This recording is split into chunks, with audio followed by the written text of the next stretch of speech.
আমরা দেশ পেয়েছি, কিন্তু মানবিক মর্যাদা এখনো সমুন্নত করতে পারি নাই। অতএব আমাদের এখনকার লড়াই দেশ পুনর্গঠনের লড়াই, নাগরিক অধিকার এবং মানবিক মর্যাদা প্রতিষ্ঠার লড়াই।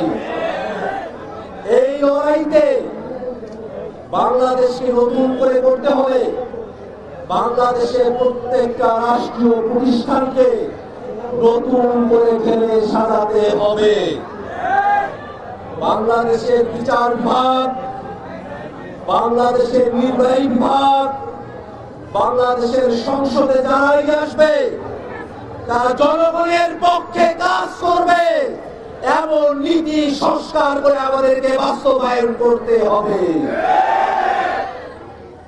আমরা যখন রাষ্ট্রের মৌলিক সংস্কারের কথা বলি তখন তারা মৌলিক সংস্কার থেকে নিজেদের সমর্থন ফিরিয়ে রাখে। আমরা যখন সংস্কারের কথা বলে বাংলাদেশের গণতন্ত্রকে সমুন্নত করতে চাই, এদেশের ক্ষমতা কাঠামোতে জবাবদিহিতা এবং ক্ষমতার বিকেন্দ্রীকরণ নিশ্চিত করতে চাই, ঠিক সেই সময়টাতেই একটি পক্ষ বাদ সেজে যায়। ওরা সংখ্যার বিচারে সংস্কার করতে চায়। সংস্কারের 20টি বিষয় আসলে 12টাতে একমত হয়ে অনেক কিছুতে তারা একমত হয়ে গেছে এমন বার্তা দিয়ে বাংলাদেশের মানুষকে তারা বিভ্রান্ত করতে চায়। যখন বাংলাদেশ রাষ্ট্রটির পা ভেঙে গেছে,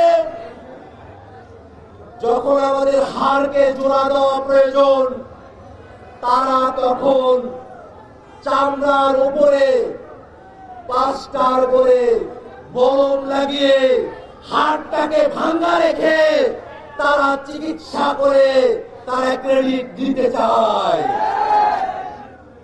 শুধু চামড়ার উপরে প্রলেপ লাগিয়ে বাংলাদেশ রাষ্ট্রের সংস্কার সম্ভব না।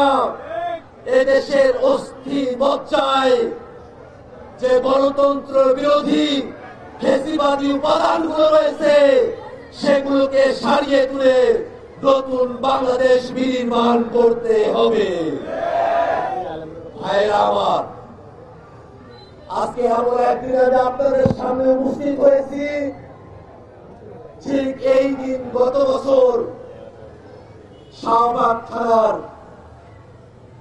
অত্যন্ত কষ্টদায়ক একটা কারণে আমাদেরকে থাকতে হয়েছিল। দুপুরবেলা যখন আমাকে গ্রেফতার করা হলো, রাতের বেলা রমনা থানা হয়ে পরদিন কোর্ট করে শাহবাগ থানায় এমন একটা রুমে রাখা হলো যে রুমের চারিদিকে ময়লা আবর্জনা, তেলা পোকা আর অন্যান্য পোকামাকড় সেখানে ঘুরঘুর করছে। খুব ছোট্ট একটা শীতল পাটি, সেই শীতল পাটিতে ঘরের এক কোণে জুলাইয়ের রাজবন্দী আমাদের 6-7 জনকে থাকতে হলো। বাংলাদেশ 54 বছর হয় স্বাধীন হয়েছে, কিন্তু এদেশের মানুষের মানবিক মর্যাদাকে এখনো নিশ্চিত করা হয় নাই। এদেশের কারা ব্যবস্থা, এদেশের বিচার ব্যবস্থা এখনো পর্যন্ত জনগণের উপযোগী হয়ে উঠতে পারে নাই। আমরা যে নতুন বাংলাদেশ নির্মাণ করতে চাই, সেই নতুন বাংলাদেশে এমনকি একজন অপরাধীও তার মানবিক মর্যাদা প্রাপ্ত হবে, রাষ্ট্র কর্তৃক স্বীকৃত আইন স্বীকৃত নাগরিক অধিকার প্রাপ্ত হবে।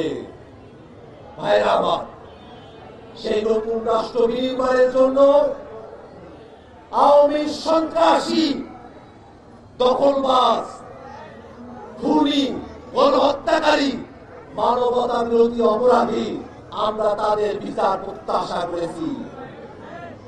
আমরা চেয়েছিলাম মানবতা বিরোধী আওয়ামী লীগের বিচারের মধ্য দিয়ে বাংলাদেশে শান্তির পরিবেশ আমরা কায়েম করতে পারবো।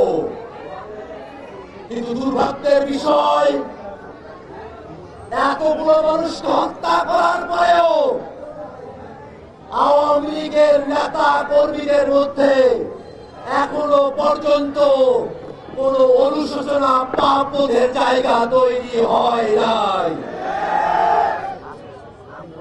ঠিক এই সময়টাতে দেশি বিদেশি নানা ধরনের ষড়যন্ত্র, ভালো আওয়ামী লীগের থিওরি দিয়ে, রিফাইন্ড আওয়ামী লীগের থিওরি দিয়ে আওয়ামী লীগের রাজনীতিতে বাংলাদেশে পুনর্বাসিত করতে চায়। যারা রিফাইন্ড আওয়ামী লীগের কথা বলে তারা গতকাল গোপালগঞ্জে এই ঘটনা দেখুক।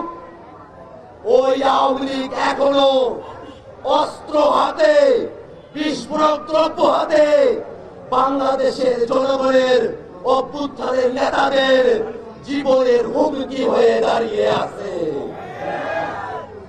গত বছর 16 জুলাইতে আমাদের ভাই আবু সাইদকে যখন হত্যা করা হলো, বাংলাদেশের মানুষেরা সিদ্ধান্ত নিয়েছিল আর ঘরে বসে থাকার সময় নাই, আর লুকিয়ে থাকার সময় নাই, আর পিছিয়ে থাকার সময় নাই।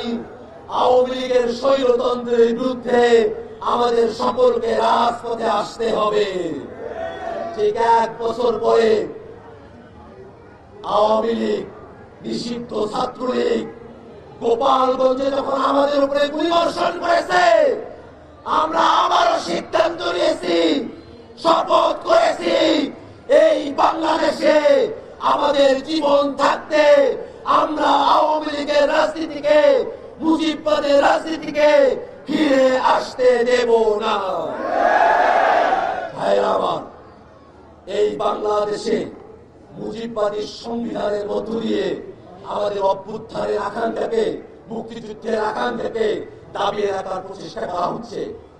আমরা স্পষ্ট করে বলি, মুক্তিযুদ্ধকে ৭২-এর সংবিধানের ঢাল হিসেবে ব্যবহার করার চেষ্টা করবেন না। মুক্তিযুদ্ধ হয়েছিল সাম্য, মানবিক মর্যাদা, সামাজিক সুবিচারের জন্য।